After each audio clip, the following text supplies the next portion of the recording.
Kaif 1 FAR 1 का। अच्छा जी,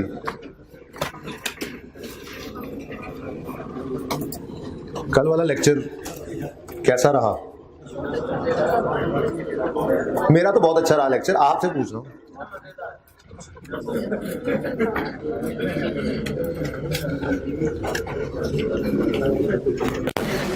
इस क्वेश्चन का सोल्यूशन मैं आपके साथ कल शेयर करूंगा, भूल गया हूँ, बल्कि यूं कर लूंगा। भाई बात सुनिए, ठीक है, किधर गए? चले गए? चले, एक मिनट यार। इसी हैंड आउट के अंदर ना मैं उन्हें रोक देता हूँ, अभी फोटोकॉपी भी नहीं रखवाते, मैं इसका सोल्यूशन भी उसके अंदर जो है वो ऐड कर दूंगा, ठीक है?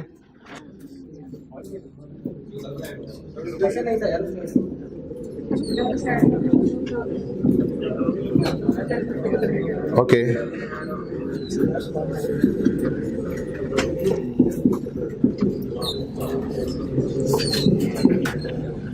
चलें जी। तो कोई मसले मसाइल जो हम कर रहे हैं वो नेट रिप्लेसमेंट वैल्यू मेथड है। बस एक होता है ग्रॉस रिप्लेसमेंट वैल्यू मेथड, ठीक है? वो मेथड आपको मैं जब करवाऊंगा तो फिर आपको मैं बताऊंगा कि ये वाला नेट था, ठीक है? अभी तो हमारी ज़िंदगियों में एक ही मेथड है। अच्छा, वो ना यूज़ होने वाला है, तकरीबन कर लेते हैं हम एंड पे जाके एक आध सवाल उसका भी, क्योंकि आईकेप का क्या पता है, पूछ ही ले, ठीक है? लेकिन वो एंड पे जाके करेंगे, ठीक है? अभी फ़िलहाल जो मेथड हम कर रहे हैं वो नेट रिप्लेसमेंट वैल्यू मेथड ही है, जिसके अंदर हम क्या करते हैं, जितनी डेप्रिसिएशन स्टैंडर्ड जो अल्फाज लिखता है ना, वो इस तरह के लिखता है कि eliminate accumulated depreciation against asset, ठीक है ना? कुछ इस तरह की बात लिखता है, यानी कि हम एक्यूमुलेटेड अकाउंट को क्या कर लेते हैं, एलिमिनेट कर देते हैं, नील कर देते हैं। यही देखा था ना हमने, जीरो हो जाता है हर रिवैल्यूएशन पे, एक्यूमुलेटेड का अकाउंट क्या हो जाता है, बस वो नेट रिप्लेसमेंट वैल्यू मेथड ही है। जो दूसरा मेथड जब वो पढ़ाऊंगा तो फिर ही पता लगेगा ना कि ये मेथड डिफरेंट है, और अभी तो हमारी जिंदगी में एक ही मेथड है, ठीक है? सही है? अच्छा, ये वाला क्वेश्चन, ये वाला क्वेश्चन नंबर 2 अटेम्प्ट किया तो वो मेहनती बने जो बहुत मेहनत करता है, वो जो डंकी होता है और वो डंकी वर्क करता है। आपने ये किया नहीं, वो तो मैंने बता दिया था इस वजह से।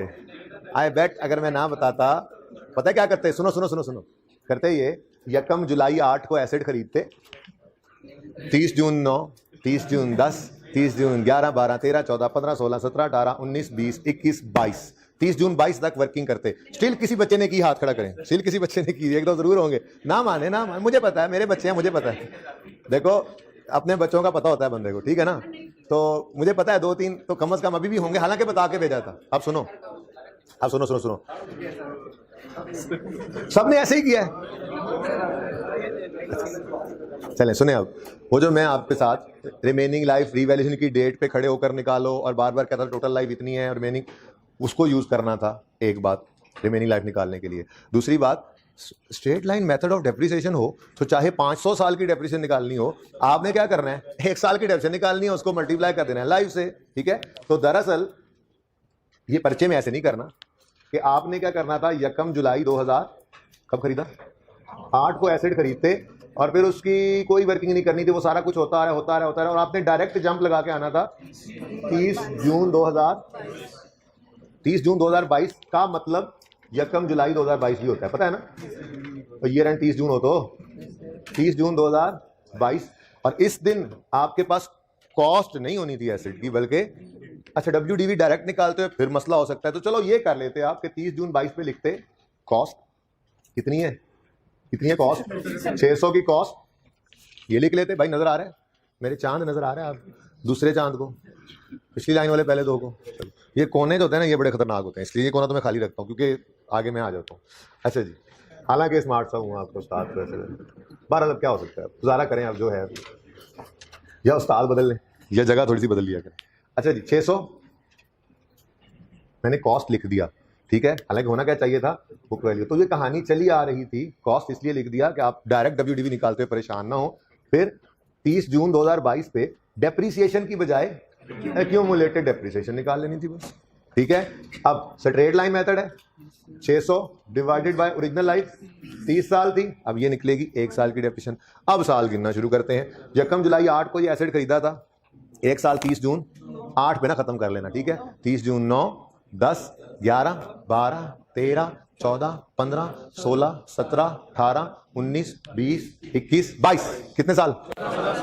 ये 10 और ये 4, 14 इंटू 14 आंसर इज 280। ये 280 की डेप्रिसिएशन माइनस हुई और 320 आ गया हमारे पास बुक वैल्यू एट 30 जून 2022। क्योंकि हमने बुक वैल्यू को कंपेयर करना है ना, यकम ये 30 जून 22 का मतलब यकम जुलाई 22 भी है ना, ठीक है। तो हमने यकम जुलाई 22 की रीवैल्यूड अमाउंट के साथ यकम जुलाई 22 की ही बुक वैल्यू जो है वो कंपेयर करनी है, ठीक है। तो इस डेट से परेशान तो नहीं हो रहे, कॉस्ट के साथ ये डेट लिखी हुई है। और भाई डेट तो कॉस्ट तो सारी जिंदगी कॉस्ट ही रहनी है ना, वो यकम जुलाई 8 पे भी यही कॉस्ट थी, हर साल यही कॉस्ट आती जाती है, ठीक है ना। और सही है। तो कितने बच्चों ने ऐसे ही किया था और कितने बच्चों ने ऐसे नहीं किया था, डिटेल से करके लाए थे, बता दो ना यार। सही है, कुछ नहीं होता है, हैं 5-7 हैं माशाल्लाह माशाल्लाह। तो कोई बात नहीं, ये मौका है सीखने का। मसला तब हो कि पर्चे में ये काम कर दो, तो पर्चे में ये काम नहीं करोगे इंशाल्लाह, बड़ी प्रैक्टिस करनी है इस काम की। अभी हम नोट बनाएंगे प्रॉपर्टी प्लांट इक्विपमेंट का, क्योंकि अब तो FAR 1 शुरू हुई है ना रिवैल्यूएशन में। अब जो पर्चे में आना है वो सीखना है हमने, आज शुरू कर देना है। लेकिन उसकी बेस सारा कुछ है जो पढ़ते आ रहे हैं। बनाने का क्या देगा आपको नोट, अब उसमें एडिशन भी होगा जिसमें डायरेक्टली एट्रीब्यूटेबल कॉस्ट ऐड कर रहे होगे, डिस्पोजल भी होगा, सेल वाला भी होगा, डिस्ट्रक्शन वाला भी होगा, एक्सचेंज भी होगा, चेंज इन एस्टीमेट भी होगा, रीवैल्यूएशन भी होगी, ठीक है ना। तो वो सारी बेस है, उसी के साथ ही ये सारा काम करते हैं। बहरहाल बहुत सारी प्रैक्टिस होगी हमारी इसकी। रीवैल्यूएशन ऐसे ही मैं कह रहा था कि वो किसी भी दिन खड़े होकर रीवैल्यूएशन करवा लेते हैं, ठीक है ना। सही है। चलो अब 30 जून 22 पे क्या करेंगे, ये यकम जुलाई 22 पे एक लाइन खाली छोड़ेंगे। वेरी गुड, ये बात बोलना बहुत जरूरी है, ठीक है। और रीवैल्यूड अमाउंट लिख लेंगे। रीवैल्यूड अमाउंट कितनी है, 800। अब एसेट हमारा 320 पे था, अब लेके जाना है उसको 800 पे, तो 480 से बढ़ाना पड़ा। क्या आ गई है, सरप्लस आ गया, रीवैल्यूएशन पर गेन आ गया, बैलेंसिंग फिगर, ठीक है। ये इस तरफ बन रहा होता था हमारा रीवैल्यूएशन सरप्लस, ठीक है। तो ये 480 का रीवैल्यूएशन सरप्लस। अब मसला पता है क्या है, मसला ये है कि जर्नल एंट्री सिर्फ इस साल की मांगी हुई थी, 30 जून 2023 को जो खत्म हो रहा है, यानी कि यकम जुलाई 22 से 30 जून 23 तक। तो इधर तक की कोई एंट्री नहीं करनी थी, ना एसेट को खरीदने की एंट्री करनी थी, ना ही वो एक्यूमुलेटेड एप्शन की ही एंट्री भी नहीं करनी। ये नहीं हम कॉस्ट रिकॉर्ड कर लेते हैं इस दिन और एक्यूमुलेटेड एप्शन की एंट्री करें, नहीं। इस साल के अंदर कौन सी एंट्री हो रही है, साल के पहले ही दिन रीवैल्यूएशन हो रही है, तो उसकी 2 एंट्रीज नहीं, साल के एंड पे डेप्रिसिएशन की, ठीक है। तो पहली एंट्री एक्यूमुलेटेड डेप्रिसिएशन डेबिट यहां पे मिलती है ना, यहां पे तो मिलती नहीं है ना ट्रांसफर की एंट्री। और कितनी डेप्रिसिएशन ट्रांसफर करोगे, 280, सारी की सारी निकाल ली थी हमने एक्यूमुलेटेड डेप्रिसिएशन, ठीक है। ये ट्रांसफर हो गया। दूसरी entry asset debit revaluation surplus, ये 2 एंट्री तो हो गई। अब ईयर एंड आना था 30 जून 2023, डेप्रिसिएशन करनी थी किसकी, 800 की, किस पर, रिमेनिंग, किस पर, रिमेनिंग लाइफ। और रिमेनिंग लाइफ किसने निकालनी थी, हाँ यकम जुलाई 22 पे खड़े होकर निकालनी थी, यही सिखा रहा था, ठीक है ना। अब ऊपर डेप्रिसिएशन देखने वाले जो हैं, जिनकी आदत थी कि 1 2 3 4 डेप्रिसिएशन हो गई, चलो जी इतनी लाइफ गुजर गई, इतनी रह गई, वो तो फिर फंस जाते ना यहाँ पे, ठीक है। तो फिर यकम जुलाई 22 पे खड़े होकर हमने रिमेनिंग लाइफ निकालनी है। एक एसेट जो यकम जुलाई 8 को आया था, यकम जुलाई 22 तक कितने साल गुजर गए, दोबारा गिन लो या ये गिने हुए हैं यूज कर लो, 14। 30 में से 14 साल गुजर चुके, तो रिमेनिंग 16 डिवाइडेड बाय 16, कितने बच्चों ने 16 निकाल लिया था, ओके जी। और साथ ही साथ 480 के साथ भी आपने, सॉरी 480 के साथ भी आपने जी 50 ऐसे बोला, मुझे 400 लग रहा था, क्लियर तो बोल दो। 30 750 450, हाँ जी बेबी, अंग्रेजी वाली, ओके। बुक वैल्यू जी। अब एंट्रीज की बात अगर करें तो हमारे साल में 4 अदद एंट्रीज हो रही हैं जो आपके सवाल की रिक्वायरमेंट थी। मैं एंट्रीज कर नहीं रहा, ज़बानी बोल रहा हूं, सिर्फ चेक करके टिक कर लें। पहली entry accumulated depreciation debit asset, मिली नहीं ना यहाँ से, ठीक है, 280 से टिक कर लें, इन्होंने नहीं की वो कर लें। तो पहली entry accumulated depreciation debit asset credit, transfer हो गया। दूसरी entry asset debit revaluation surplus credit, done, 480 से, ठीक है। तीसरी entry depreciation expense debit accumulated depreciation credit 50 से।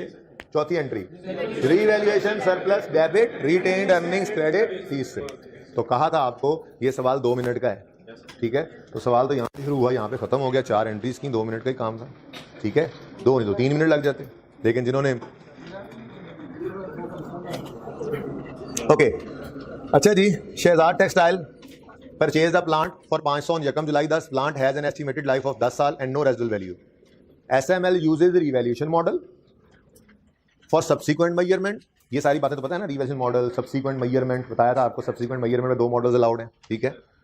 And account for revaluation on net replacement value method. ये कौन सा मेथड है, अंडरलाइन करके लिखें, जो हम कर रहे हैं, ठीक है। बस ये वही मेथड है जो हम कर रहे हैं। तो पर्चे में ये नाम लिखा हुआ है तो परेशान हो जाएंगे, नहीं, जो काम करते हैं वही कर देंगे। जब दूसरा मेथड आएगा फिर इससे फर्क करेंगे। तो जो मेथड रिवैल्यूएशन काम कर रहे हैं वो नेट रिप्लेसमेंट वैल्यू मेथड ही है। Details of revaluation performed by an independent firm of values are as follows. 3 revaluation हुई और 1-1 साल के फासले से हो रही हैं, 11, 12 और 13, डे 1 पे, यानी कि start of the year revaluation है। तो ऐसे ही सवाल हमने, इससे मुश्किल सवाल कल क्लास में कर लिया था, ठीक है।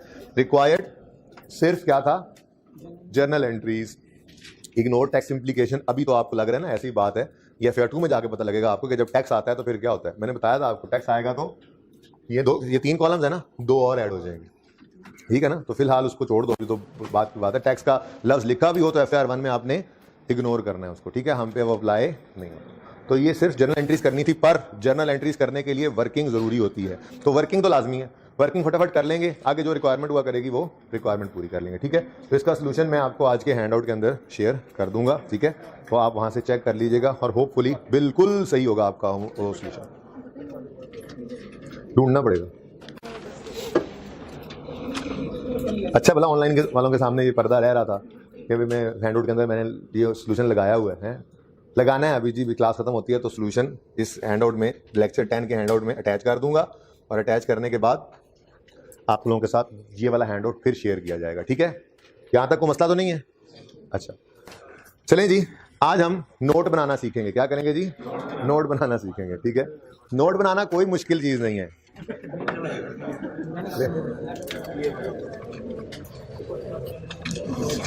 सुनो, एक जादुई जुमला जिससे आपकी सारी मुश्किलात आसान हो जाएंगी, वो सुनो।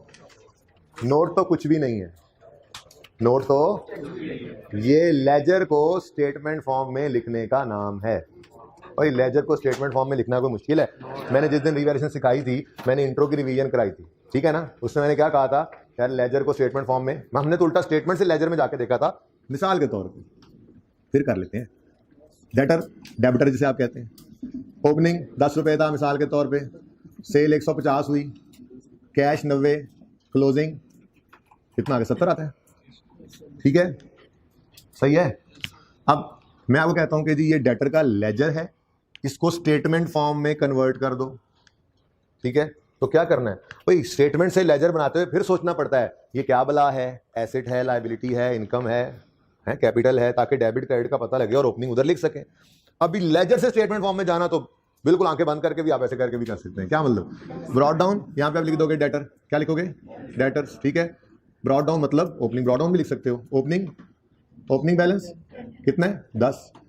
जो इसमें डेबिट साइड पे आ रहे हैं वो प्लस कर देंगे, जो क्रेडिट साइड पे आ रहे हैं वो माइनस, ठीक है। तो प्लस सेल 150 लेस कैश 90, और ये जो आपने कैरी डाउन बैलेंसिंग निकाला है ये यहाँ पर भी बैलेंसिंग ही निकलेगा। आपने this plus this minus this किया तो 70 क्या आ गया, क्लोज। तो आपने क्या किया, एक लेजर को स्टेटमेंट फॉर्म में कन्वर्ट कर दिया, ठीक है। एक और प्रैक्टिस कर लेते हैं। कैपिटल का लेजर हमने बनाना सीखा था स्टार्ट में, अभी ये जो रिवीजन शुरू की थी। ओपनिंग बैलेंस होता है मिसाल के तौर पे 50 रुपये ओपनिंग था। कैपिटल का बना रहा हूँ जरा, ठीक है ना, शेयर कैपिटल का नहीं, कैपिटल का बचपन वाला। प्रॉफिट्स इस बिजनेस ने कमाए लेट से 10 रुपये, ठीक है। ड्राइंग्स करके ले गए ओनर साहब 5 रुपये, और क्लोजिंग कितना आ रहा है, 55। अब देखो कुछ सोचने की भी जरूरत नहीं है, स्टेटमेंट से लेजर में आते हैं फिर सोचते ये एसेट है तो इसको ओपनिंग डेबिट पे लिखना है, और ये कैपिटल है इसकी नेचर क्रेडिट है तो ओपनिंग क्रेडिट पे लिखना है। यार लेजर से स्टेटमेंट में जाना तो बस यहाँ पे लिखा कैपिटल, ओपनिंग, डेबिट है या क्रेडिट है, नेचर जो मर्जी है, ओपनिंग तो यहाँ ओपनिंग ही लिखना है ना, ठीक है जी।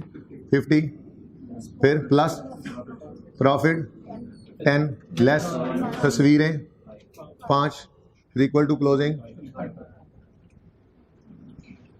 तो लेजर को किसमें कन्वर्ट कर लिया। तो ये जो नोट है ना, नोट प्रॉपर्टी प्लांट इक्विपमेंट का, ये कुछ भी नहीं है, ये कुछ भी नहीं है। आप रहने दो, क्लास दरवाजा वो खुला है, जाओ। ये कुछ भी नहीं है, ये तो बस लेजर्स को स्टेटमेंट फॉर्म में कन्वर्ट करने का नाम है, ठीक है। अच्छा वो कल वाले क्वेश्चन के लेजर्स बना के आए, क्वेश्चन 1 के कितने बच्चों ने क्वेश्चन 1 के लेजर्स बनाए? ओके, हाथ नीचे कर लो भाई, तुम्हारा कैमरे के आगे ऐसे हाथ आ गया बच्चा ये क्या, ठीक है। तो अच्छा है, लेजर बना लिया आपने। आज इस सवाल का कोशिश करूंगा मैं नोट भी इसी सवाल का बनाए, तो लेजर से आप उसको फिर बेशक मैच कर लेना, ठीक है। अच्छा, अब इस नोट के अंदर कौन कौन से लेजर्स को स्टेटमेंट फॉर्म में कन्वर्ट करना है, तो भाई फिलहाल क्योंकि हमने अभी इंपेयरमेंट नहीं ना पढ़ी हुई, इसलिए इसको साइड पे रख दिया, ठीक है। I36 होपफुली इसके बाद I16 जब खत्म हो गया अल्लाह अल्लाह करके, तो फिर वो शायद पढ़ें, ठीक है। बहरहाल तब की तब देखेंगे। फिलहाल के लिए आपने अगर प्रॉपर्टी प्लांट इक्विपमेंट का नोट बनाना है तो आप एसेट और accumulated depreciation account, asset account और एक्यूमुलेटेड डेप्रिसिएशन अकाउंट को स्टेटमेंट फॉर्म में कन्वर्ट करोगे बस, ठीक है। उसके अलावा कोई तीसरा अकाउंट आपने इस नोट में नहीं लाना, जबकि हमने 3 अकाउंट्स बनाए थे ना, asset account, accumulated depreciation account, revaluation. लेकिन इस नोट के अंदर आपने सिर्फ एसेट अकाउंट और एक्यूमुलेटेड डेप्रिसिएशन अकाउंट को कन्वर्ट करना है स्टेटमेंट फॉर्म में, ठीक है। अच्छा, तो इसका नाम क्या हुआ करेगा पर्चे में? वो आपसे कह सकता है प्रिपेयर नोट ऑफ पीपीई, कोई आपको कह सकता है प्रिपेयर डिस्क्लोजर ऑफ पीपीई, या वो इस नाम से भी कह सकता है प्रिपेयर फिक्स एसेट स्केड्यूल। तो ये तीनों ही एक ही चीज़ के नाम है, ठीक है। मैंने ये हैंडआउट में लिख दिया। हमने प्रिपेयर अब करना है जी note of PPE using ledgers in the following example, ठीक है जी। तो 1 मिनट के लिए रुक जाएं और रुक कर देख लें, ठीक है। फॉर्मेट ज़रा ध्यान से देख लें, ठीक है। हम सबसे पहले तो बिजनेस का नाम लिखा करेंगे। तो याद है income statement balance sheet, income statement में हम लिखते थे बिजनेस का नाम, फिर रिपोर्ट का नाम यानी इनकम स्टेटमेंट, फिर reporting period for the year ended, ठीक है, यही कहते थे ना, और फिर करेंसी लिखते थे रुपीज़। तो यही सारी बातें हैं। बचपन में आपको पढ़ाया जाता है इंट्रो में कि एक फाइनेंशियल स्टेटमेंट ये एक सेट होता है जिसके 5 कंपोनेंट्स होते हैं। Income statement, balance sheet, statement of comprehensive income, income statement, statement of financial position यानी बैलेंस शीट, रुक जाओ, ये आपने इंट्रो में पढ़ लिया, ठीक है। फिर स्टेटमेंट ऑफ कैश फ्लोज और statement of changes in equity, ये आप इंशाल्लाह FR 1 में पढ़ेंगे। हमने कैश फ्लो भी बनाना सीखनी है यहाँ पे, और हमने स्टेटमेंट चेंजेस इन इक्विटी बनाना सीखनी है। 4 हो गए। और 5वां कंपोनेंट होता है notes to the financial statement. इसके अंदर सारे नोट्स नहीं है आपके पास, फुल फ्लेज नोट्स तो आप बनाएंगे जाकर फाइनेंशियल स्टेटमेंट्स के FR 2 में, लेकिन कुछ टॉपिक्स के नोट्स हम यहीं पे बनाना सीख लेते हैं, जिनके अंदर एक प्रॉपर्टी प्लांट एंड इक्विपमेंट का टॉपिक है। इसके नोट्स हम जो नोट है, नोट्स के अंदर कैसे प्रेजेंट करना है यहाँ बनाना सीखेंगे। फिर एक इन्वेस्टमेंट प्रॉपर्टी है, उसका नोट बिल्कुल इसी जैसा होता है, वो भी बनाना सीख लेते हैं। और एक नया मेहमान आया है हमारा, ठीक है, IAS 8, तो देख लूँगा मैं ICAP की बुक को आते हुए, ठीक है। अगर तो उन्होंने सिर्फ IAS 8 की बात की हुई तो IAS 8 पढ़ लेंगे, और अगर उन्होंने इसको नोट की हद तक भी बात की हुई तो उसका नोट बनाना भी हम सीख लेंगे, ठीक है ना। तो कुछ टॉपिक्स के हम नोट्स यहाँ पे बनाते हैं, ठीक है।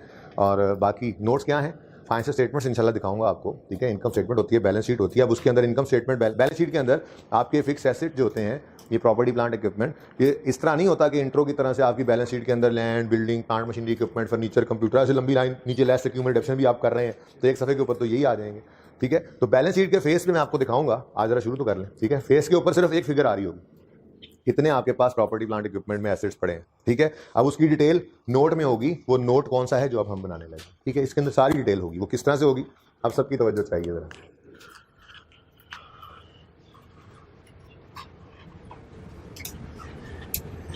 इससे इधर नहीं हो सकता, इसलिए आप मैनेज कर लें आप लोग, ठीक है। पहले आप ना तीसरी, चौथी, 5वीं रो को भरा करें, पहली दूसरी एंड पे भरा करें, ओके। अच्छा जी, बिजनेस का नाम तो सवाल फिलहाल है कोई नहीं, मैं लिख देता हूँ यहाँ पे कंपनी नेम या business name, business name, business का नाम यानी रिपोर्टिंग एंटिटी का नाम, ठीक है, बिजनेस नेम। यार ये क्या है यार, ये वैसे ना, अच्छा उसके बाद हम यहाँ पे इसके बाद लिखा करते थे इनकम स्टेटमेंट या स्टेटमेंट ऑफ कॉम्प्रिहेंसिव इनकम या balance sheet, statement of financial position, जब वो बनाते थे। आज इन दोनों में से कुछ नहीं बना रहे, बल्कि आज क्या बना रहे हैं, नोट बना रहे हैं। और नोट जो है, ये जो नोट होगा, ये notes to the financial statements वाले पोर्शन के अंदर होगा। तो यहाँ पे हेडिंग आ जाएगी notes to the financial statements, ठीक है जी। ये एंड तक नजर आ रहा है सबको? नहीं नजर आ रहा तो मैंने बोला है, क्या लिखा मैंने, notes to the financial statements. क्या लिखा है मैंने, ये notes to the financial statements. और इसके बाद पीरियड लिखा करेंगे for the year ended 31 December 2009 लग रहा है मेरे सवाल से, ठीक है। भाई ये देखें, ये जो आपके सामने मैंने ये क्वेश्चन नहीं रखा, सोल्यूशन रखा हुआ है, ठीक है। और ये सोल्यूशन इंट्रो की किताब से एक नॉर्मल फिक्स एसिड इंडक्शन वाले सवाल को के सोल्यूशन को उठा के मैंने यहाँ पे रखा हुआ। मकसद कहने का ये है कि मैं जो कह रहा हूँ वो वाकई ऐसे ही है। नोट में कुछ नहीं करना, जिसको लेजर बनाना आता है, जब वो लेजर बना चुका है तो उस लेजर को स्टेटमेंट फॉर्म में कन्वर्ट कर दें तो वो क्या बन जाता है, नोट, ठीक है। हाँ, वो अलग बात है कि स्टार्ट हम ऐसे ही करेंगे, पहले लेजर बना के फिर नोट बनाएंगे, और फिर आहिस्ता आहिस्ता हम ज़रा बड़े होते जाएंगे और हम डायरेक्ट नोट भी बनाया करेंगे, ठीक है ना। क्योंकि पर्चे के अंदर अगर वो 12-13 नंबर का 14 नंबर का सवाल दे देता है, मिसाल 15 नंबर का सवाल आ गया, नोट बनाओ, ठीक है। अब आप बैठ के पहले आपने सारे लेजर बनाए और फिर उसके बाद उनके बैलेंसेस को, वो जो नज़र आ रहा था लेजर, उसको स्टेटमेंट फॉर्म में कन्वर्ट किया, तो फिर तो आप एक सवाल कर लोगे पर्चे में, ठीक है। तो उस एक की वजह से अगले 2 रह जाएंगे, ठीक है। तो बहरहाल आहिस्ता आहिस्ता सीखते चलेंगे चीज़ें, लेकिन फिलहाल तो आज पहला दिन है, ज़िंदगी में पहली बार नोट बनाने लगे आप, ठीक है। ज़िंदगी में पहली बार नोट बनाने लगे तो अच्छा, अब नोट्स का ना चलें थोड़ी सी बात कर ही लेते हैं। इनकम स्टेटमेंट आपकी बनती है, उसमें सेल्स, एंड वालों को भी नजर आए ना, sales less cost of sales, GP add other income less, चलो ज़रा बड़े हो गए, अब ऐसे कर लेते हैं, हम नाम लिख लिया करते हैं, ठीक है। एडमिन, सेलिंग, अदर, ठीक है, बस अब थोड़ा सा बड़े हो गए। एडमिन एक्सपेंसेस अलग रखते हैं हम, सेलिंग एक्सपेंसेस, अच्छा सुनो सुनो सुनो, और 2-3 और भी हैं, ठीक है। वो फिर किसी वक्त पूरा फॉर्मेट इसका देख लेंगे, ठीक है। और ये सारी बातें लेस होने के बाद हम पहुंच जाते हैं नेट प्रॉफिट। हाँ, टैक्स अभी फिलहाल आपने नहीं पढ़ा, तो नेट प्रॉफिट आ जाता है, ठीक है। ऐसे ही बनाते थे आप इनकम स्टेटमेंट। उसके बाद आपकी शुरू हो जाती है जी बैलेंस शीट। तो ऐसे आप बैलेंस शीट बनाते थे। बैलेंस शीट के अंदर कैपिटल, अच्छा जी चलें, कैपिटल एंड, चलो ठीक है, मेरा दिल था एसेट्स वाली साइड लिखकर जान छुड़ा लेते, चलो ठीक है, ठीक। कैपिटल एंड लायबिलिटीज़ में आप पहले कैपिटल का पोर्शन लिखते थे, ठीक है जी। उसके बाद लायबिलिटीज़ का पोर्शन लिखते थे, लायबिलिटीज़ में भी कुछ लायबिलिटीज़ आ रही होती थी, ठीक है।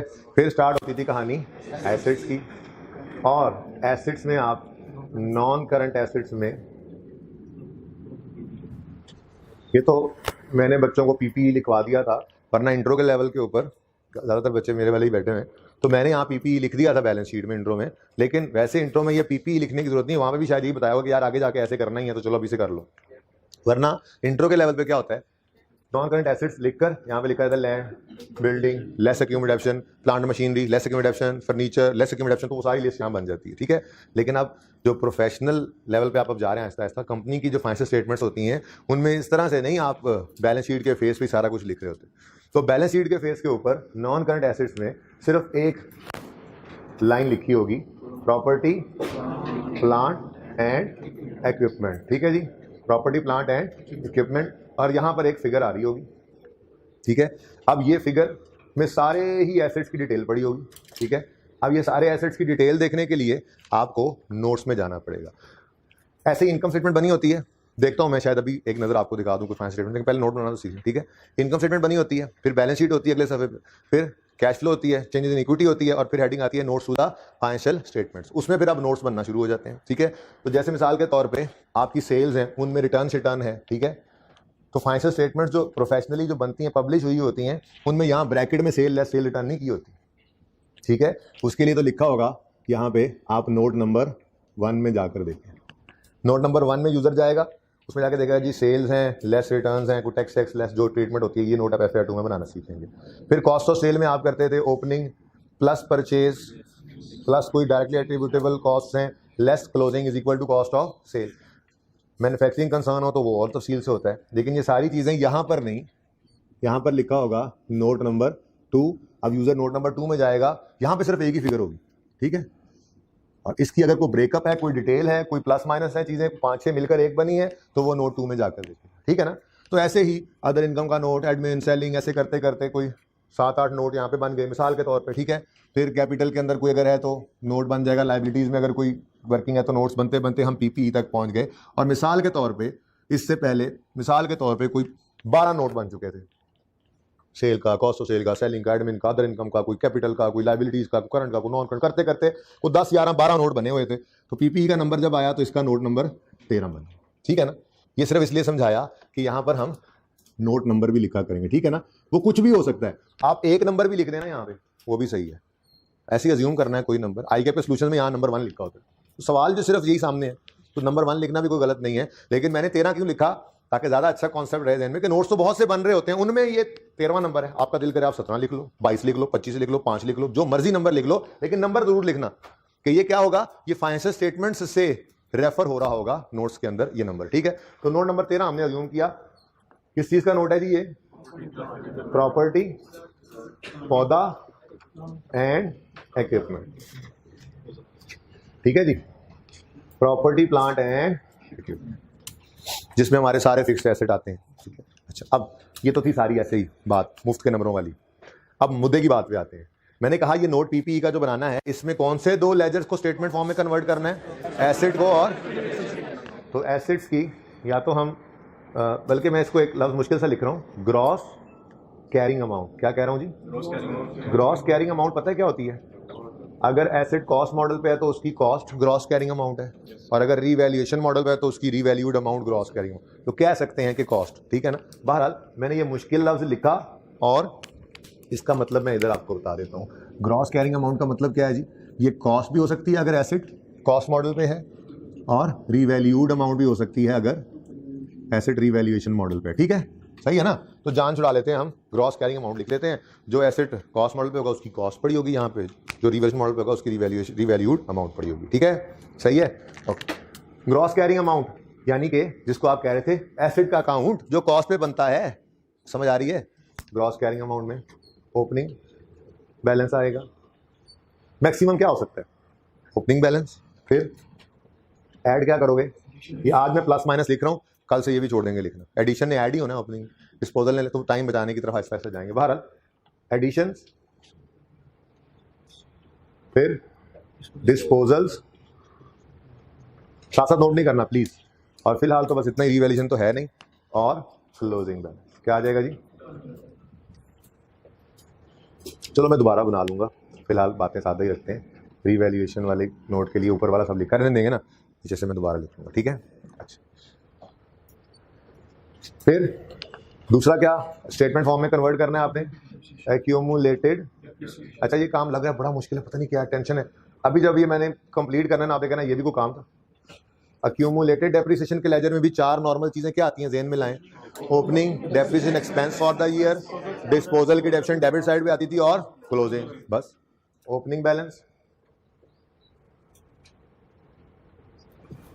फिर ऐड करते थे हम डेप्रिसिएशन एक्सपेंस को, डेप्रिसिएशन लेस करते हैं डिस्पोजल की एक्यूमुलेटेड डेप्रिसिएशन को, तो माइनस डिस्पोजल लिख दो, और फिर क्लोजिंग बैलेंस आ जाता है। ठीक है जी, तो ये हमारा नोट बन गया। अब करना क्या है, जितने नंबर ऑफ एसेट्स हैं, यानी क्लास ऑफ एसेट, यानी व्हीकल्स हैं, कंप्यूटर है, लैंड है, बिल्डिंग है, उन सब के अलग अलग कॉलम बनाते चले जाओ। ठीक है, जैसे कि हमारी एग्जाम्पल में हमारे पास इस सवाल में कौन सा अकाउंट है, प्लांट एंड मशीनरी। ठीक है, प्लांट एंड मशीनरी का नोट बनाना है। अब देखो यहाँ मैंने लिखा प्लांट एंड मशीनरी। ठीक है, प्लांट एंड मशीनरी, सबकी तवज्जो इधर, फिर देखें, आ जाए इधर। सबसे पहले क्या आ रहा है जी, यकम जनवरी 9 पे ओपनिंग बैलेंस कितना, 5 लाख। तो ओपनिंग बैलेंस कितना लिखोगे, 5 लाख। अच्छा, थाउजेंड्स में करना भी सीखते हैं, रुपीज इन थाउजेंड्स। क्या करोगे, यहाँ ऊपर एक दफा लिख लेंगे रुपीज इन थाउजेंड्स, अभी याद कराना लिखते हैं। ठीक है, तो मैं थाउजेंड में क्वेश्चन कर रहा हूँ जी। Opening balance 500। ठीक है, रुक जाओ, अभी आप खुद ही करोगे ये सारा काम। ओके, नेक्स्ट एडिशन, एडिशन दोनों एडिशन हैं तो इकट्ठा करके लिख देते हैं। ठीक है, तो एडिशन 210। अच्छा ये बताना है कि कैसे बने, तो इसके साथ ना एक छोटा सा ऐसे ए लिख लो। ठीक है, और नोट से अलग थलग कहीं पे एक वर्किंग्स बना लेते हैं, वर्किंग्स लिख लेते हैं। ठीक है, उसमें वर्किंग 1 क्या की हमने, हालांकि ये जरूरत भी नहीं थी करने की, लेकिन आपको सिखा रहा हूँ, मुश्किल काम जब आएंगे तो क्या करेंगे, वर्किंग अलग कर लिया करेंगे और फिगर उठा के ले आएंगे। ठीक है, जैसे यहाँ पे 2 एडिशंस मिला के हमने एक लिखा ना, 2 एडिशन कौन कौन से थे जी, 90 और 120। यहाँ पे हमने यूँ लिखा 90 + 120 इज इक्वल टू, तो हमने कहा ये 210 ऐसे बना है, एग्जामिनर को बता दिया। ठीक हो गया, सही है, आगे आओ जी। ओपनिंग और एडिशंस हो गए, debit side over credit side. Disposal कितना है, ये एसेट एक्यूमुलेशन अकाउंट अगर अलग पड़ा है तो मतलब एसेट अकाउंट एट कॉस्ट बन रहा है ना, तो ये कॉस्ट डिस्पोजल की निकल गई। ठीक है, कितनी कॉस्ट, ये देखो 190, इसकी तो वर्किंग की कुछ जरूरत नहीं पड़ी। ठीक है, तो ये हमारे पास क्लोजिंग बैलेंस आ गया कितना जी। मुश्किल लगा नोट, पीपीई का नोट बनाना मुश्किल काम है, बस लाइनें लगाना मुझे मुश्किल लगता है, बाकी तो कुछ भी मुश्किल नहीं। ठीक है, नेक्स्ट अगला कौन सा अकाउंट स्टेटमेंट फॉर्म में कन्वर्ट करना है, एक्यूमुलेटेड डेप्रिसिएशन का। अच्छा, प्लांट मशीन लिखने की जरूरत ही नहीं है। इधर देखो हमारा ऊपर हेडिंग लगी हुई है प्लांट मशीनरी, तो इसी की ये कॉस्ट थी जिसको मैंने ग्रॉस कैरिंग अमाउंट लिख के जान ही छुड़ा ली, पहले दिन ही पक्का कर लिया ना काम। वैसे यहाँ पे असली तौर पर पहला दिन लिखना चाहिए था कॉस्ट, जब रीवैल्यूएशन आती तो मैं यूँ लिखता कॉस्ट स्लैश रीवैल्यूड अमाउंट, फिर तीसरे दिन जाके लिखता है इसको यूँ लिख लो या यूँ लिख लो, तो पहले ही दिन लिख लो ना ग्रॉस कैरिंग अमाउंट, उसके साथ लिख दिया इसका मतलब क्या है, कॉस्ट या रीवैल्यूड अमाउंट। ठीक है ना। अच्छा चले वापस आए, एक्यूमुलेटेड डेप्रिसिएशन अकाउंट का ओपनिंग बैलेंस कितना है 170, यहाँ पे आए 170, ये सीधा जा रहे हैं। Depreciation expense for the year इधर आता था 44.167, ओहो ये तो पता ही नहीं था, 44.167 थाउजेंड में कर रहा था ना। ओके नेक्स्ट, डिस्पोजल की डेप्रिसिएशन क्या हो रही है, क्या हो रही है, डेबिट, डेबिट, लेकिन स्टेटमेंट फॉर्म में इसको क्या कहेंगे, क्रेडिट नेचर का अकाउंट है ना, तो इसका डेबिट होना मतलब इसकी कमी है माइनस, तो कितना 30.08 जी, 30.083 मैंने लिख दिया। नेक्स्ट, बस क्लोजिंग निकालना है, क्लोजिंग निकालें जी 184.04 ठीक है जी, डन। अब ये क्या है जी, ये क्या है, कॉस्ट लाइन कैसी होगी 184.0, अच्छा ये क्या है जी, ऊपर क्या है जी, कॉस्ट, ये क्या है इसकी एक्यूमुलेटेड, इन दोनों को नेट करें तो क्या बनता है WDV बुक वैल्यू। ठीक है, तो कॉस्ट ये पहले निकाल लेंगे, ये पहले फिगर निकाल ली। अब हमने क्या किया, हमने कहा जी इस कॉस्ट में से इस एक्यूमुलेटेड डेप्शन को क्या कर दो, माइनस, माइनस करके आंसर बताओ 335 तो सही था ना, पॉइंट 99। अच्छा यार आप लोगों से टोटल ही नहीं होते वैसे आपस की बात। ये हमारे पास क्या आ गया जी, ये क्या आ गया जी, बुक वैल्यू। ये क्या है, बुक वैल्यू, बुक वैल्यू कह लो, रिटर्न डाउन वैल्यू कह लो, कैरिंग अमाउंट कह लो, कैरिंग वैल्यू कह लो। जो सोए हुए हैं ना ये कल के सवाल पूछेंगे, सर कैरिंग वैल्यू का मतलब बुक वैल्यू ही होता है, हालांकि मैं बोल रहा हूँ इसी को आप बुक वैल्यू कह लो, इसी को आप WDV कह लो, इसी को आप कैरिंग वैल्यू कह लो, इसी को आप कैरिंग अमाउंट कह लो, सब एक ही चीज़ के नाम है। ठीक है, अच्छा अगली बात, ये निकली कैसे है, थोड़ा सा ऐसे ही लिख लेते हैं इसको हम, अगर मिसाल के तौर पे A कह लें और इसको B कह लें, तो ये कैसे निकला है A माइनस B करके। ठीक है ना, जिसको ना समझ आई हो तो आप समझ आ गई होगी कि एक्यूमुलेशन कैसे निकली है, cost minus, sorry book value कैसे निकली है, कॉस्ट माइनस एक्यूमुलेटेड। ले जी नोट तैयार हो गए, ये PPE का नोट है।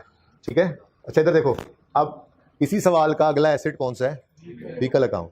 अब व्हीकल अकाउंट आया तो क्या करोगे, इधर देखो, इधर देखो, इधर व्हीकल का कॉलम बनाओगे, एक कॉलम की जगह खाली छोड़ोगे, फिर ना कहना बताया नहीं। ठीक है, व्हीकल का अकाउंट बनाओगे, कॉलम बनाओगे और यही सारा काम व्हीकल के लिए करोगे और आपका वक्त शुरू होता है। अब मेरी बात सुनो, करना क्या है, पहले ये नहीं नोट करने लग जाना, इसका कॉलम ऊपर हेडिंग बना लो ना, जगह खाली छोड़ दो। ठीक है, और दूसरी हेडिंग बना के पहले नया काम खुद करो। ये व्हीकल का अकाउंट है, ये इसका एक्यूमुलेशन का अकाउंट है, तो पहले अपना टेस्ट करो, अपना टेस्ट पहले दो, जब ये हो जाए उसके बाद फिर ये भी बगैर देखे खुद करो।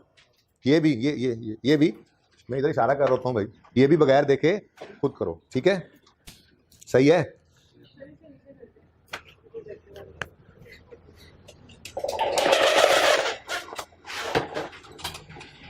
ये व्हीकल और एक्यूमुलेटेड डेप्रिसिएशन का, ठीक है जी, इसका नोट बनाना है आप लोगों ने। शुरू हो जाए भाई, ये जो लिखा हुआ है ये सारा आ रहा है कैमरा में जी भाई।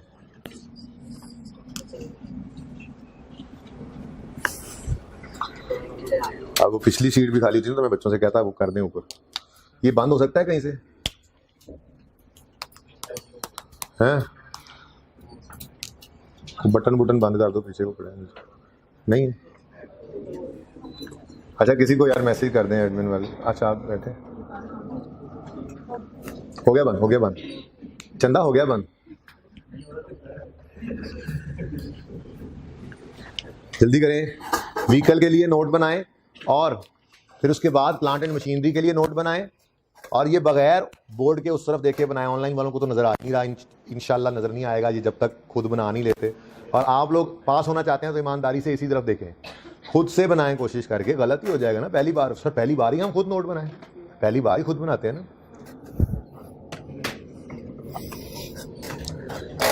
तब तक मैं पानी नोश फरमा लूं।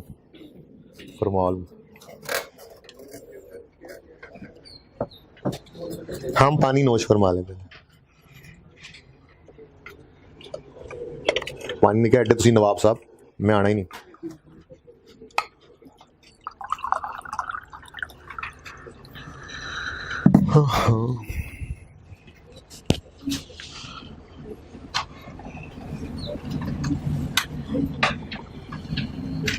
क्वेश्चन है?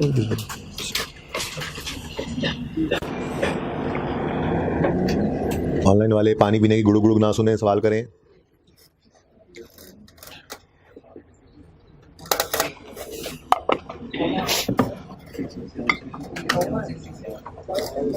अच्छा जी, ये कोई भी पॉइंट नहीं है इसमें, ये होल फिगर्स हैं।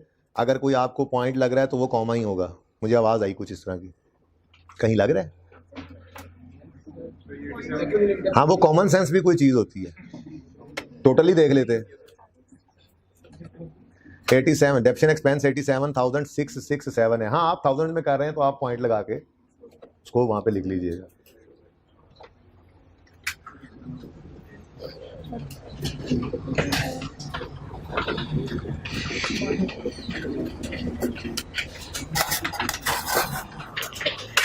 बना लिया नोट? हाथ खड़ा करें। दोनों का मुकम्मल।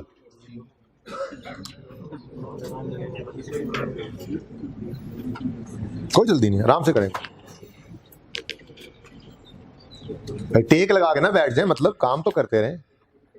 कोई जल्दी नहीं, सर ने कह दिया स्कूल से, ऐसे साइड पे रख दिया बॉल पॉइंट। एक तो मैसेज ही पढ़ लेता हूँ जरा, चलो।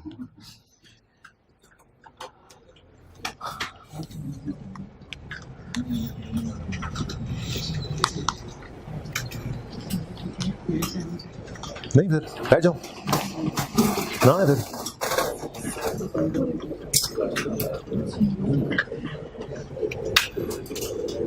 मुकम्मल दोनों एसेट्स के नोट बन गए, मतलब दोनों कॉलम्स बन गए। 4-5 हैं, जल्दी करें बाकी।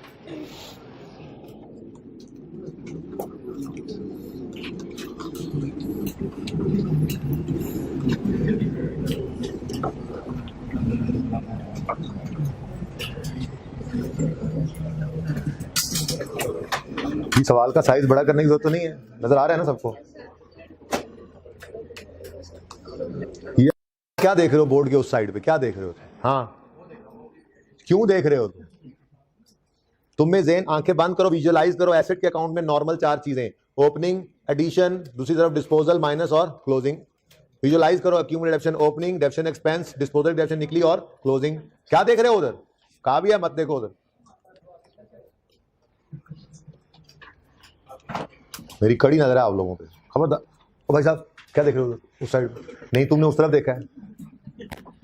बदतमीज नाफरमान बच्चे। इतना टाइम खुला दिया आपको मैंने, हालांकि मुझे जल्दी है। नहीं, इस बात को जो कुछ और आगे पढ़ाना है उसको पढ़ाने की जल्दी है। ठीक है जी।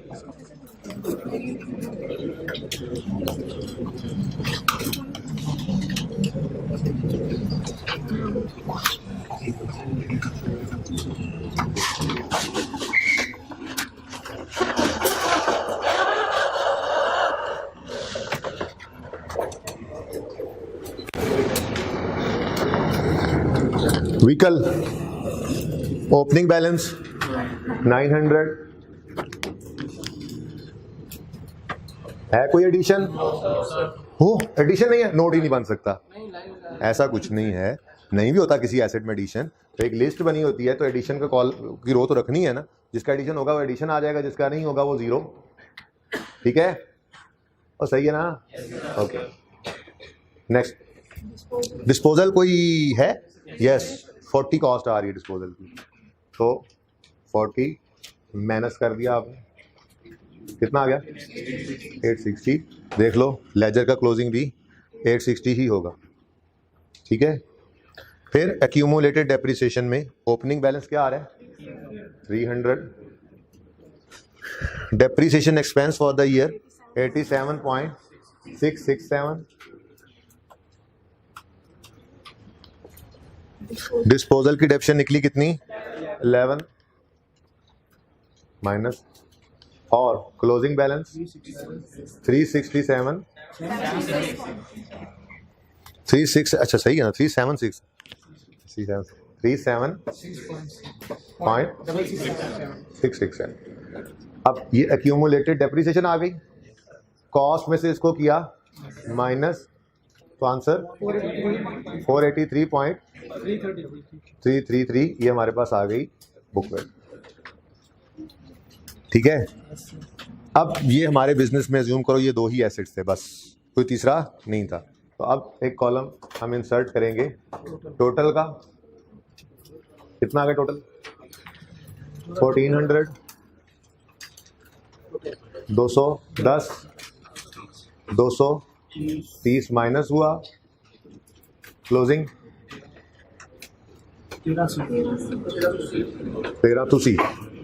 नेक्स्ट 470, ये मुश्किल वाला मैंने कर दिया, 1834 और 083 माइनस हुआ, और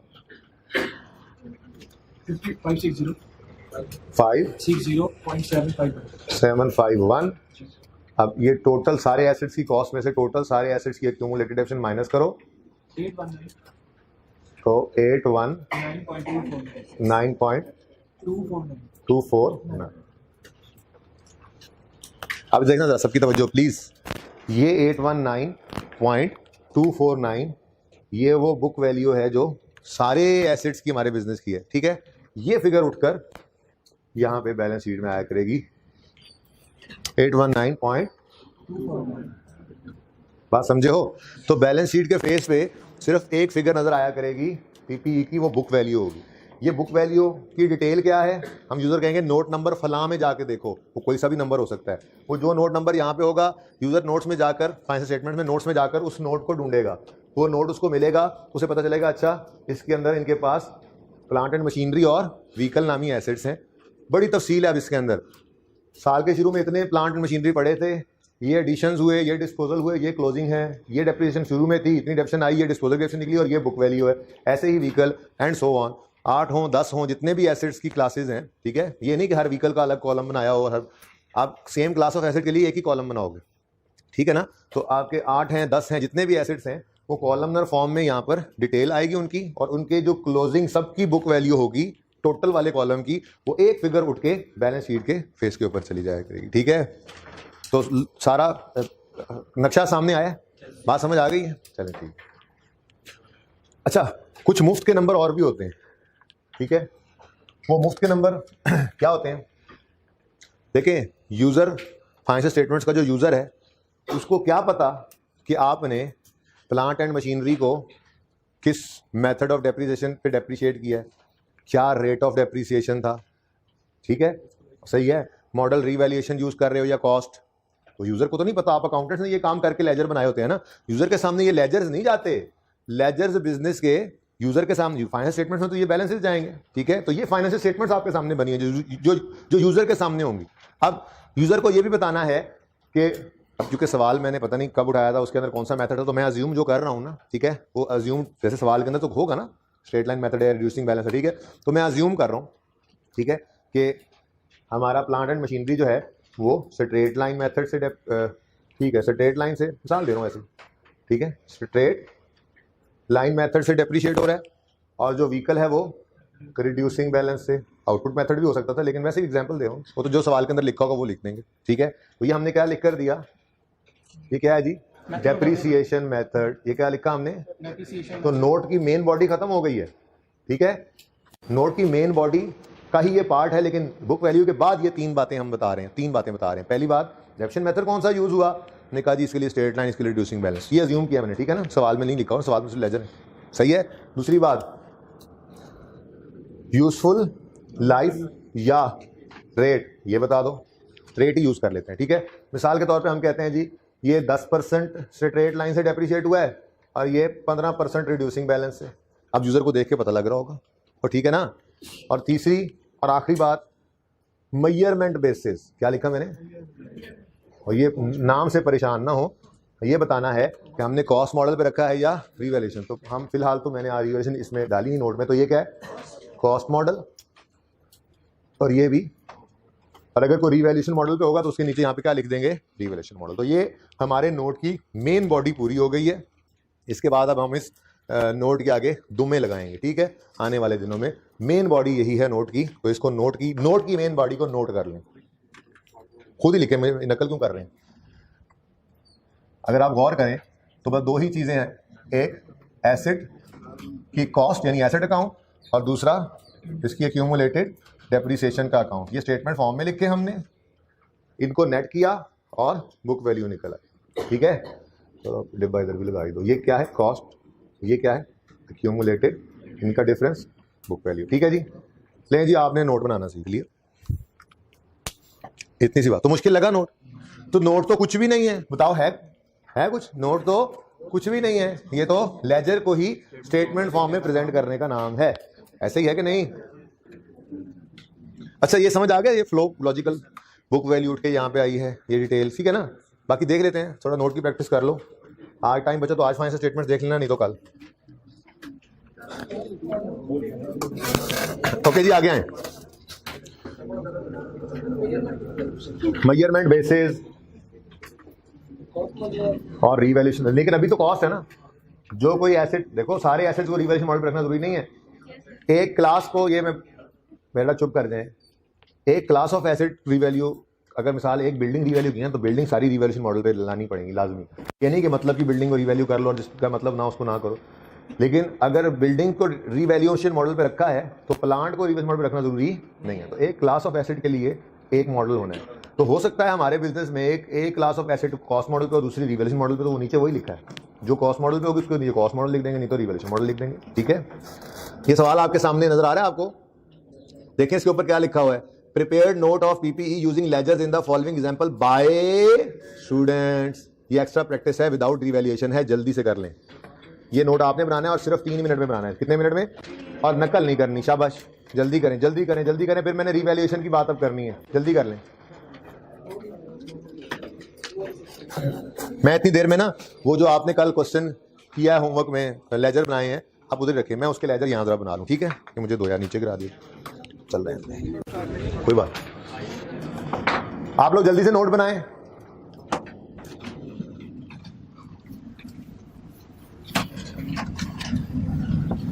मुझे कोई बंदा लेजर तो दिखा देता है होमवर्क, कोई बात, कोई एक बच्चा, फिर माजरत है, थोड़ा सा वेट कर लो। हाँ बना ले, एक आखिरी सफ़े पे जा के बना लो।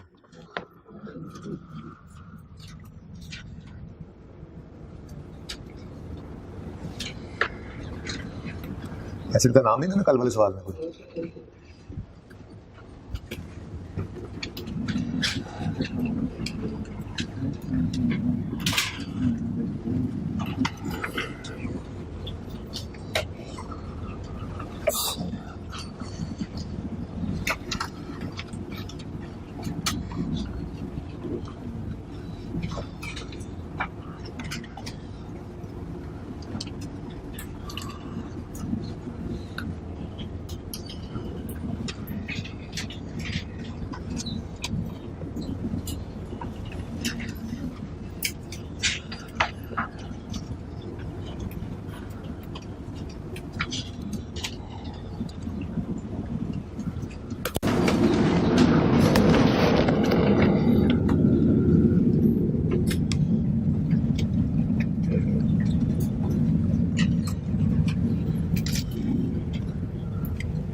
यार ये 350 ही आया था, 312 और 150 कहाँ से आया?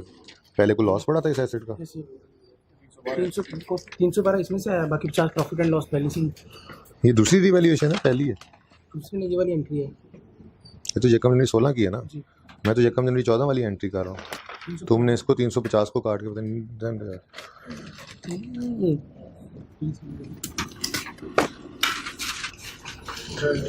बह जा यार, बह जा। समझ आइए गलती।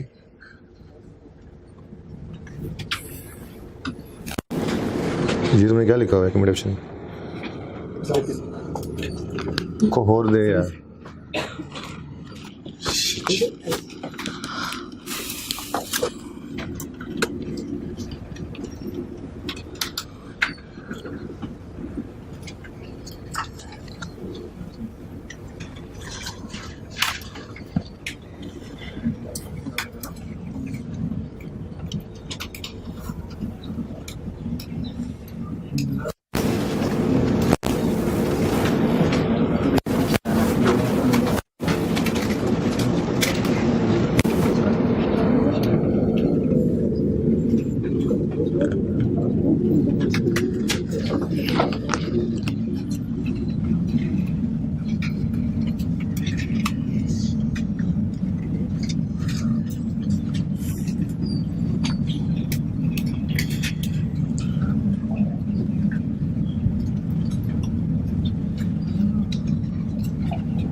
जी कितने देर में आ रही है नोट? ये इतनी देर में अभी तक नोट नहीं बना आप लोगों से? या अल्लाह, या ना चक ला या मैनू छड़ दे। अल्लाह ना करे ऐसे, बस मजाक।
ले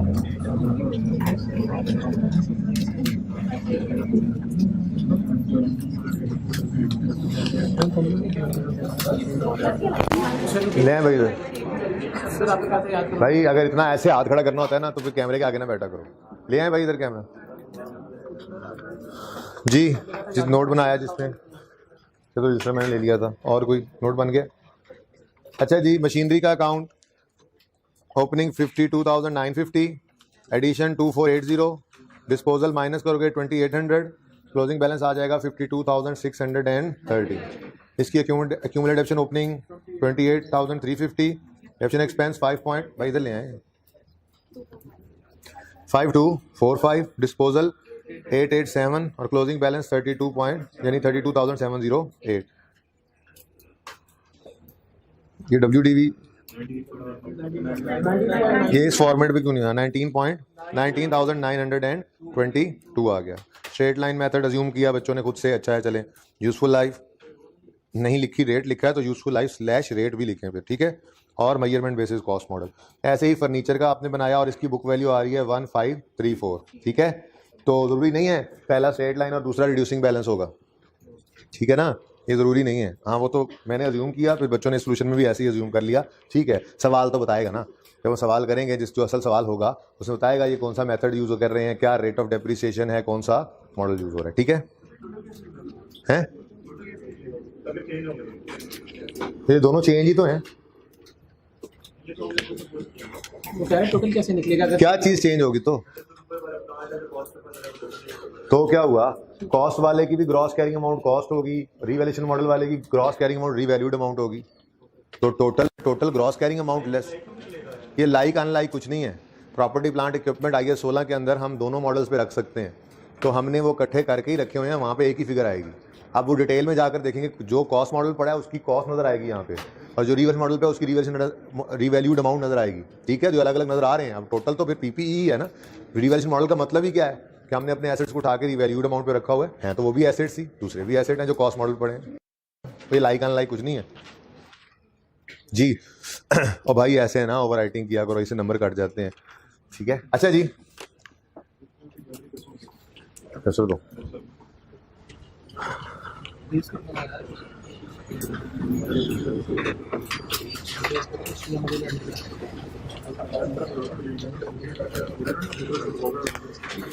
ओके जी। अच्छा वैसा है, फिलहाल मैं थोड़ी सी प्रैक्टिस इसकी करवाता हूँ ज़रा, रिवैल्यूएशन, ताकि समझ आ जाए। हम मल्टीपल एसेट्स को फिलहाल थोड़ी देर के लिए भूल जाते हैं, फिर इंशाल्लाह सवाल लाएंगे क्लास के अंदर मल्टीपल एसेट्स वाला। फिलहाल मेरे सामने एक कल वाला सवाल है जिसमें हमारा एक ही एसेट था और उस एसेट की आगे कोई 4, 5, 6 साल की ज़िंदगी की वर्किंग की हमने, और उस एक एसेट की ही हमने जो है वो लेजर्स वगैरह बनाए थे, ठीक है ना। तो थोड़ी देर के लिए अज्यूम करते हैं हमारे पास एक ही एसेट है, ताकि मैं मल्टीपल ईयर्स को ज़रा आपके आमने सामने जब वो शो कर सकूँ। जाहिर सी बात है फिर टोटल का कॉलम तो नहीं बनाना, 2 साल की वर्किंग को ऐड करके, 2 साल के बैलेंस को ऐड करके तीसरा टोटल तो नहीं बना लेंगे ना। तो थोड़ी देर के लिए मैं सिर्फ रिवैल्यूएशन की प्रैक्टिस नोट में हो जाए, इसके लिए आप सिंगल एसेट के ऊपर आ गए हूँ और उसके मल्टीपल ईयर्स की तरफ जा रहा हूँ, ताकि हम रिवैल्यूएशन को अच्छी तरह से समझ लें, ठीक है ना, कि रिवैल्यूएशन को कैसे डील करना है इस नोट के अंदर। जब रिवैल्यूएशन पक्की हो जाएगी तो फिर हम उस मल्टीपल एसेट्स वाले नोट पे जाएंगे जिसमें कोई एसेट्स कॉस्ट मॉडल पड़े हुआ करेंगे, कोई रिवैल्यूएशन मॉडल पे, ठीक है। बात समझ रहे हो? सवाल वैसे दोनों तरह से, बल्कि मैं तो यूँ कहूँगा कि सवाल तो मल्टीपल एसेट्स वाला ही आता है, जैसा मैंने आपको अभी नोट बनाना सिखाया, ठीक है। लेकिन ये आज और कल का दिन जो है, ये हम जरा रिवैल्यूएशन को पक्का कर लें कि वो नोट में कैसे डील करते हैं। फिर जब रिवैल्यूएशन पक्की हो जाएगी हमारी नोट में, उसके बाद फिर हम मल्टीपल एसेट्स वाले नोट पे चले जाएंगे जिसमें कुछ एसेट्स कॉस्ट मॉडल पे हुआ करेंगे, कुछ रिवैल्यूएशन मॉडल पे, ठीक है। अब अगर एसेट रिवैल्यूएशन मॉडल पे है, जो कि हमारा एसेट है, ठीक है, तो क्या होगा भाई? सोच के बताओ क्या होगा? ओपनिंग तो वैसे ही होगा। चेंज क्या हुआ था रिवैल्यूएशन मॉडल पे जब आया था एसेट? रिवैल्यूएशन के दिन कौन से 2 काम किए थे? बस इतनी सी बात है। नोट में भी इतना सही फर्क पड़ेगा। अगर रिवैल्यूएशन है तो फिर ट्रांसफर भी होगी और सरप्लस लॉस की रिकॉर्डिंग, बाकी सब तो वैसे ही होगा, ठीक है। अब ट्रांसफर की एंट्री क्या होती थी? Accumulated depreciation debit, asset credit. Accumulated depreciation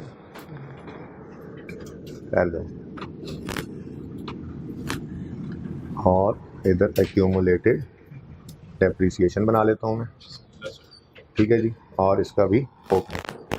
अच्छा जी, अब मुझे बताएं एक्यूमुलेटेड डेप्रिसिएशन की नेचर क्या है? क्रेडिट। ठीक है, अब ट्रांसफर की एंट्री में हम इसे क्या कर रहे हैं, मतलब कम माइनस।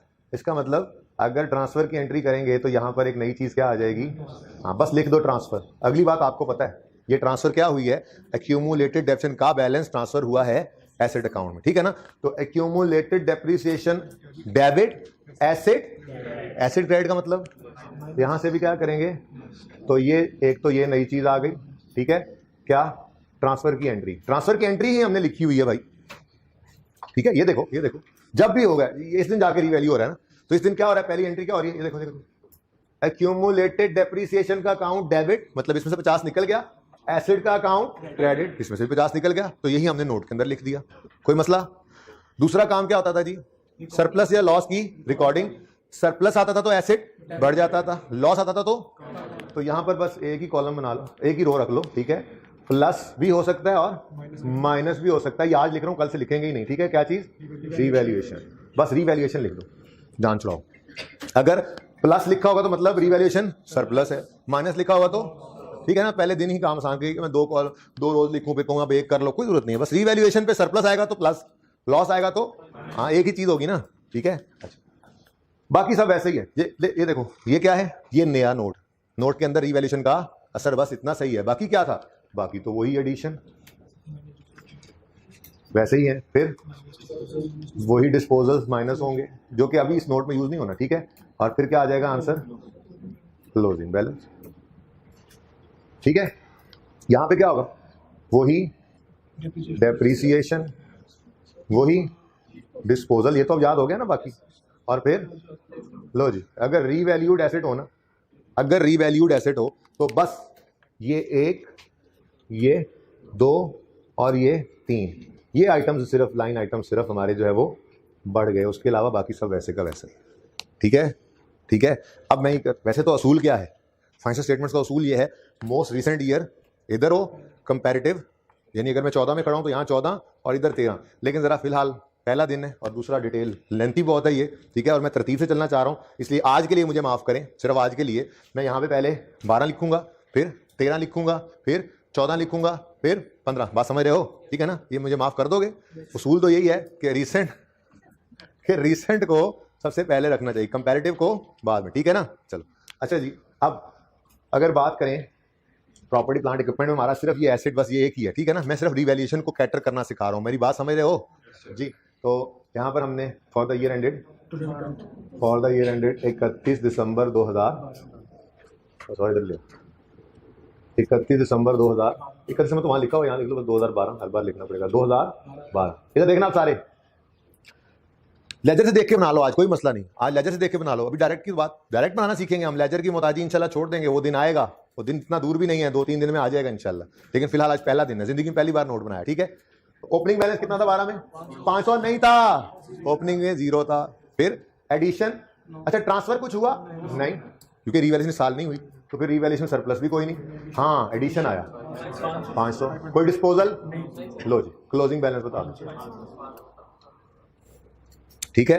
एक्यूमुलेशन 0, 25 0 माइनस, ठीक है। तो क्या आ गया 25, इनको नेट किया तो बुक वैल्यू आ गई हमारे पास 475। मुश्किल काम आसान, देख लो एसेट क्लोजिंग क्या बता रहा है, पहले साल के एंड पे 500 और एक्यूमुलेशन का अकाउंट क्लोजिंग, इन दोनों को नेट करो तो बुक वैल्यू, को मसला 2013 आया। अब एक साल पहला मुश्किल होता है जो पहला बनाए, उसके बाद उससे अगला तो आसान। क्लोजिंग बैलेंस सबसे पहले क्या बन जाएगा, ठीक है। ये क्लोजिंग बैलेंस सबसे पहले, तो लेजर में भी ऐसे ही करते हैं ना, सबसे पहले क्लोजिंग को ओपनिंग बनाते थे, ये मुफ्त के नंबर मिस नहीं करने। क्लोजिंग बैलेंस क्या बन गए, ओपनिंग, ठीक है। अब कोई ट्रांसफर, कोई रिवैल्यूएशन, कोई एडिशन, कोई डिस्पोजल, सभी 0, तो ये 500 का 500 ही पड़ा, और ठीक है ना। अच्छा अब आए डेप्रिसिएशन की तरफ, ओपनिंग 25, कोई ट्रांसफर की एंट्री सिर्फ तब आएगी जब अगला साल करके छुट्टी देनी है, आपने सारी जिंदगी का इस तरह से नोट बना के लाना है घर से, ठीक है जी। 25 0 50, 500 में से 50 माइनस करो तो 450, ठीक है, अगला साल 2014, सबसे पहले क्या करोगे, क्लोजिंग बैलेंसेस को ओपनिंग बनाओगे। अब रिवैल्यूएशन है इस साल में, तो रिवैल्यूएशन के दिन सबसे पहला काम क्या करते थे, ट्रांसफर के लिए एंट्री, एक्यूमुलेशन, डेबिट। तो यूं हो सकता है ना हम 2014 में खड़े हों और ये asset revalued model, revaluation model पे हो, कोई और वो कॉस्ट पे हो, तो ये उसका वो रेलेवेंट साल बना रहे हैं हम, ठीक है ना। इकट्ठे सवाल के अंदर फिर देखेंगे ये सब चीजें, ठीक है ना। फिलहाल तो सिर्फ रिवैल्यूएशन की प्रैक्टिस हो जाए। अच्छा, ओपनिंग बैलेंसेस आ गए भाई। अब रिवैल्यूएशन के दिन क्या एंट्री करनी है, accumulated depreciation, debit, debit asset minus करना था ना, पहले ही लिखा हुआ है। अब कितनी डेप्रिसिएशन एक्यूमुलेट हुई पड़ी है, नोट में तो और आसानी हो गई, एंट्रीज में जाकर ढूंढना भी नहीं पड़ा। ये देखो सामने कितनी डेप्रिसिएशन पड़ी है, ये यकम जनवरी 14 का ओपनिंग बैलेंस है, ठीक है। इसी दिन रिवैल्यूएशन हो रही है, सही है। तो इस दिन ये 50 का 50 यहां से माइनस करके इधर से क्रेडिट कर दो, डेबिट क्रेडिट, समझ आती है बात। दूसरा काम क्या किया था, आप कहते हो जी हम तो लेजर से देखेंगे, लेजर से देख लो। ओपनिंग किधर गया, ये ओपनिंग 500, दूसरा काम -50 हो गया, एसेट का हो गया, फिर 350 रिवैल्यूएशन प्लस हो गया, प्लस कोई एडिशन, कोई डिस्पोजल, ये सिर्फ तैयारी कराइए कि सब कुछ ही हो सकता है। कितने पे आ गया, यही तो रिवैल्यूड अमाउंट थी, ये निशानी रिवैल्यूड अमाउंट, रिवैल्यूड अमाउंट, ठीक है। एक्यूमुलेटेड एक्शन का बैलेंस 0 हो गया। अब इस साल की डेफिनेशन ये देखो, 50 में से 50 निकल गया, अब 44 की डेप्रिसिएशन एक्सपेंस 14 वाले साल में, डिस्पोजल तो कोई है नहीं, यही 40 क्या, ओके जी 750। तो आपकी वर्किंग जो थी ना, वर्किंग उसका बैलेंस और ये बैलेंस आपका बिल्कुल मैच हो रहा होगा, क्योंकि उसमें बुक वैल्यू आ रही होती थी, ठीक है ना, बात समझे हो। अब अगले साल ये 800 ओपनिंग, ये 44 ओपनिंग एंड सो ऑन, ठीक है।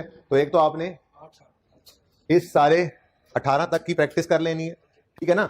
हम पर्चे में ऐसा सवाल नहीं करेंगे, पर्चे में सवाल नहीं आता, पर्चे में इस एसेट का कोई एक साल होगा, मिसाल के तौर पर 17 में लाके खड़ा कर देगा, 18 में लाके खड़ा कर देगा, ठीक है। तो हम फिर सिर्फ वो वाला रेलेवेंट ईयर, लेकिन यहाँ पे तैयारी तो फिर इसी तरह से करनी है ना, स्टेप बाय स्टेप, ठीक है। तो एक तो सुन लो, एक तो आपने क्या किया, क्वेश्चन 1 लेक्चर 9 का क्वेश्चन जो 1 था उसका नोट स्टार्ट किया प्रिपेयर करना, मैंने स्टार्ट ही किया, कंप्लीट तो नहीं किया। और होमवर्क में क्या किया आपने, ये क्वेश्चन 1 ऑफ लेक्चर 9 जो भी शुरू किया इसका नोट भी बनाना है, ऐसे ही क्वेश्चन 1 लेक्चर 8 का जो है आपके पास लेजर्स बने हुए हैं उसका भी नोट बनाना है आपने।